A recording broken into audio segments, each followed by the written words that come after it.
Hey, welcome to Byrontology. I'm Byron Lane. I have two books in bookstores, two Emmy Awards on my bookshelf, and one testicle in my pants. We're going to get into all of it because that's what we do at Byrontology. We believe what Carrie Fisher used to teach me, and that's radical honesty, that's taking a broken heart and making art, that's getting into the grit of life and trying to make sense of the absurd and the awful and the everyday. Today, 5 years married, and something is off. Today, we're going to get into my marriage. I'm married to New York Times bestselling author Stephen Rowley. He wrote Lily and the Octopus, The Guncle, The Celebrants. He's got a new book coming out called Take Me With You, which is inspired by a fight that he and I often have about what would happen to us as a couple if a UFO landed in our backyard. I'll have to do a whole nother podcast and write a whole nother essay about that. Today, Stephen and I are about to celebrate 5 years of a happy marriage. I think.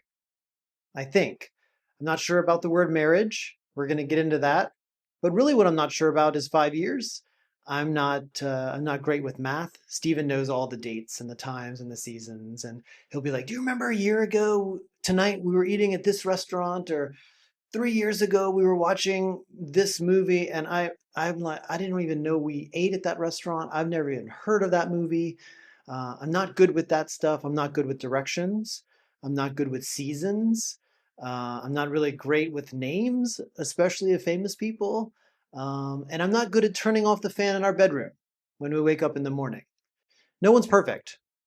Here's the thing, my marriage doesn't look like what other marriages look like on TV and in movies. And now that we're about to hit 5 years, I think, I'm wondering what that's all about. Why does my marriage with Stephen look so different? And why does the word marriage feel so scratchy, so itchy? I guess this starts with how I got into this relationship with this guy. Pretty much, I was working for Carrie Fisher, and we were traveling all over the world together. She would get a text alert that meteorologists said that the northern lights were going to be incredible over Canada that weekend, and she'd call me up and be like, "Book tickets, we're going to Canada." So my life was kind of hectic. There wasn't really a lot of time for a relationship, and there really wasn't even time for dating. So what I would do is when we were in Los Angeles, I was a serial dater. I would hop on OkCupid, message guys, message guys, message guys. Now, I worked for her starting in 2011. So this was really before all the apps. I think Grindr existed, but it was still mysterious.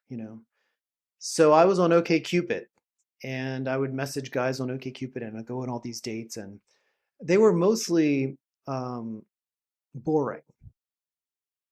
I mean, I did make some great friends, and I did have some meaningful relationships. I'm friends with almost all my exes to this day, but most of those relationships were really just 2 weeks. They would last 2 weeks, and then I would get bored. Now, my therapist, she challenged this feeling, and she had some thoughts about this idea that I needed something to keep me entertained. She said that boredom is not an emotion. She said boredom is avoiding emotion. So I don't know about that. I just knew that I would go on these dates and something was missing. And she would say, "Well, do you want a clown or do you want a boyfriend?" And maybe I wanted a clown. Maybe I wanted a clown. So finally, I messaged this guy, Steven. He's at the time he's working as a paralegal. I was working for Carrie, but I also had dreams of being a writer and an actor. So the idea that I would date someone in the legal profession was very appealing, to have a sort of steady hand while I did all my artsy fartsy things.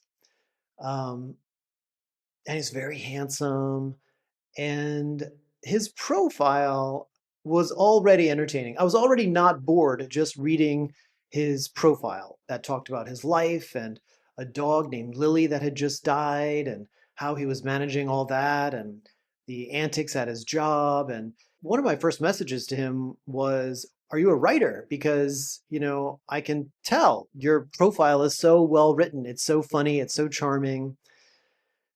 And when it came time for us to meet, typical Byron, I didn't want to put too much effort into it.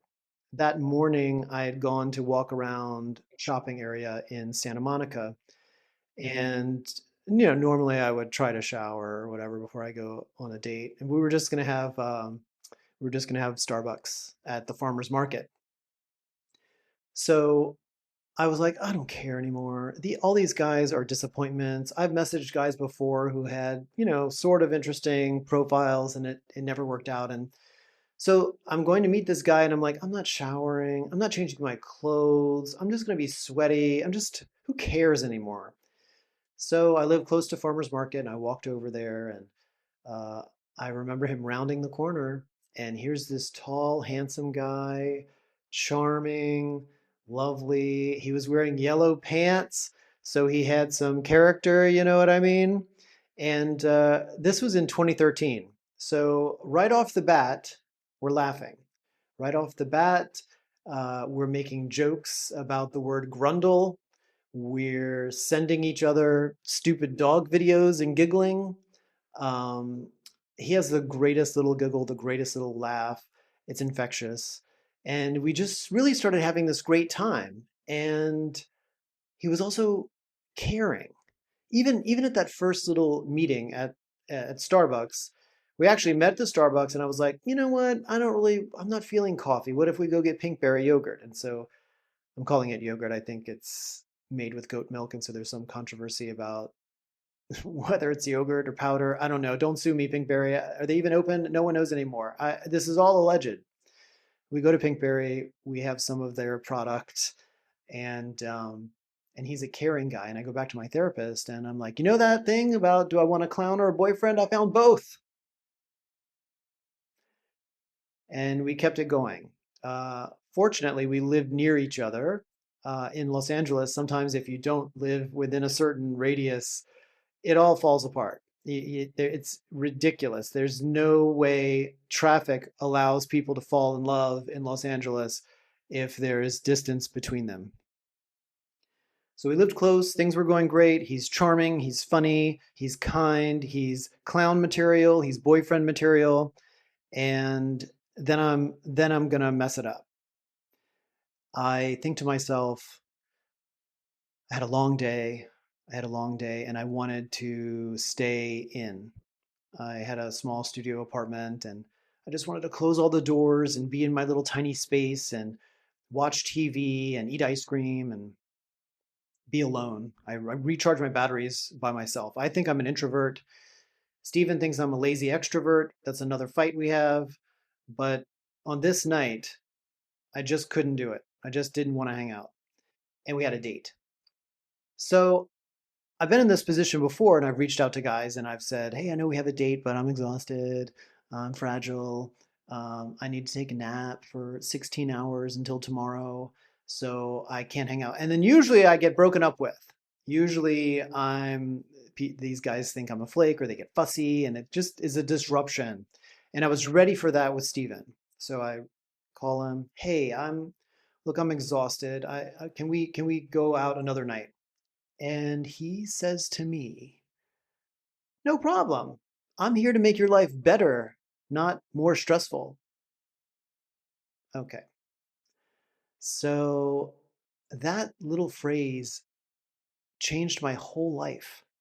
His little moment of grace. Um, I was like, come over right now. Come eat this ice cream with me. Come cuddle.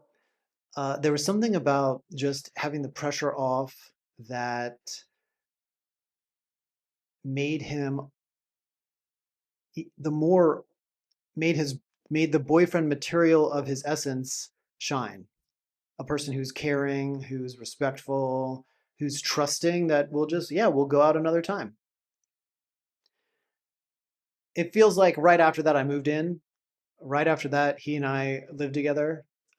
He had a two bedroom and I had this little teeny tiny studio. Now, don't think I didn't try to get him into my little teeny tiny studio.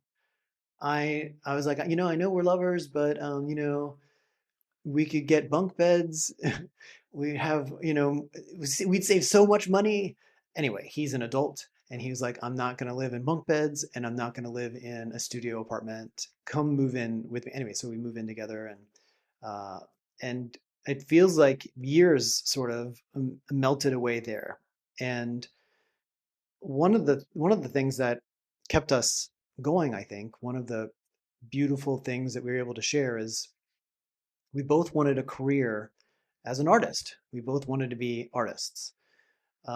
Steve was working in the legal profession, but that was a survival job. He was just making his money that way, and we both wanted to be creative. Neither of us knew exactly what that meant. Steve had written screenplays. I was writing plays. I was writing pilots. I didn't know what was going on, but we would spend our evenings writing together. We would read each other's work and we would say, this is great, keep going, keep going.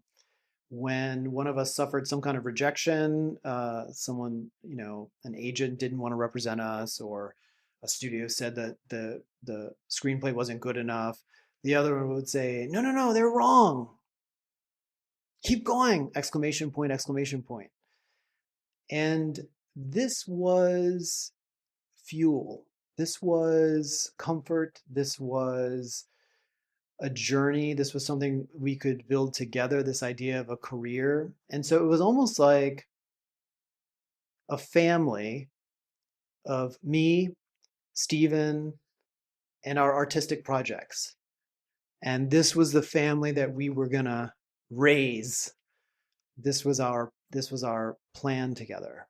At that point, I wasn't really thinking 10 years ahead.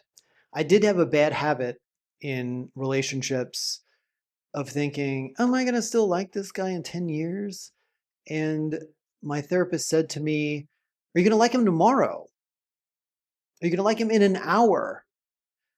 And there was something about Stephen that dissolved the 10-year thing. And I did just want another hour. Let's just stay up one more hour and work. Let's just spend another hour together on the weekends. There was a hunger for building this kind of investing in this family that we were building with each other. I also had the issue of his family, and I wanted them to like me. I wanted his family to like me so bad, and I was nervous about that. I consider myself kind of quirky.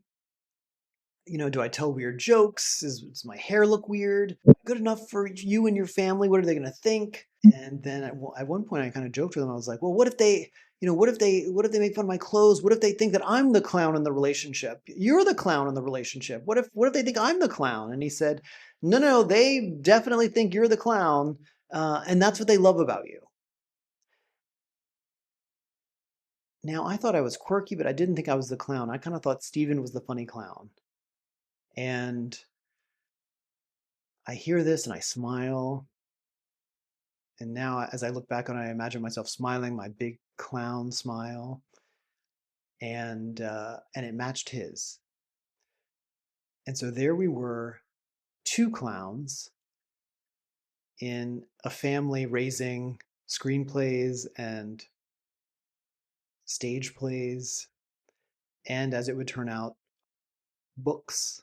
When I look back at all of this now, it's wild how the art did make us whole. It was the pursuit of the art really made it feel like a family with purpose.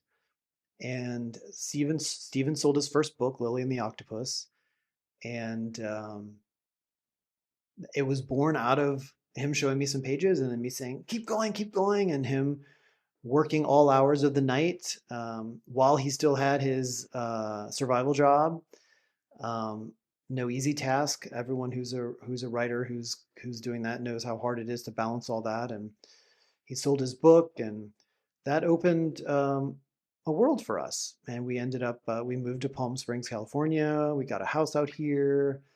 Um, I'm cutting out a lot of stuff. I'm cutting out that I went through cancer. I'm cutting out the play that I wrote. I'm fast forwarding through writing my own novel about my time with Carrie Fisher called A Star is Bored.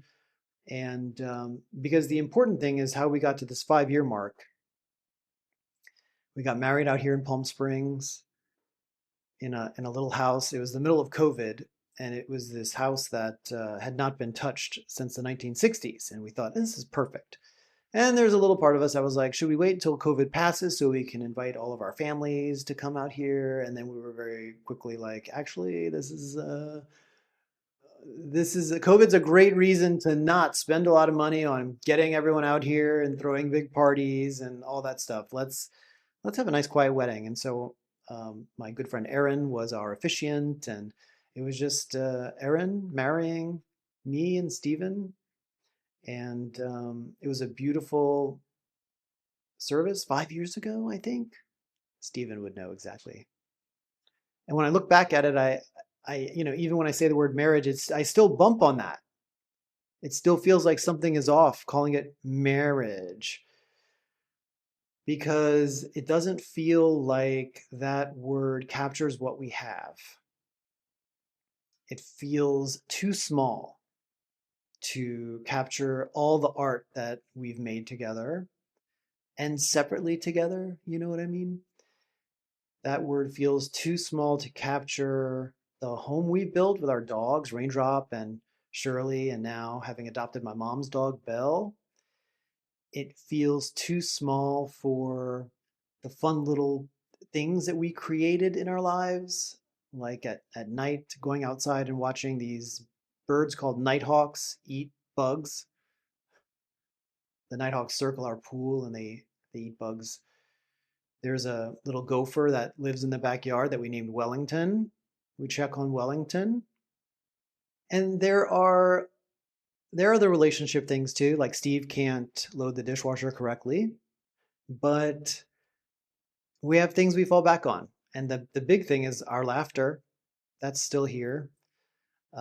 We got into it recently because I ordered some soap that's supposed to be coconut scented, and the whole house stunk. It was, I guess, coconutty, but anyway, we had a little tiff about that, and then they all resolve in this sort of acid of laughter. It just dissolves the problems. We both feel really lucky that humor is such a big part of our family. Humor, along with the art, along with the dogs, along with the Nighthawks, along with Wellington, Raindrop, Shirley, Belle, all of it. And at the end of the day, really, I'm still in the same position I was way back when I first met Stephen, which is I just want another hour. Let's just take one more hour. Let's walk a little bit longer. Let's talk a little bit more. And I feel, how can a writer admit that a word like marriage can capture all that?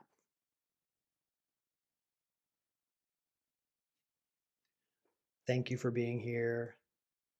Thank you for listening to Byrontology. Byrontology is home to stories you feel. I'm talking about all this stuff in this video and on this podcast, but really I'm a writer. So I wrote all this. And this post is actually a very special one because I wrote it all in postcards. You can see all of that at byrontology.com. You can see all the stories I've written. I've written things about Carrie Fisher and Burning Man and my testicular cancer. There's also a bookstore at byrontology.com. I wrote a free Byron book that you can get. It's a digital version. You can order the hard copy too if you want, but it's a digital version called Everything is Stupid. Okay, fine, I'll keep going. And that really explains the origins of Byrontology and how we got here and paths I try to take to stop overthinking and to calm my existential exhaustion. So it's all at byrontology.com. See you next time.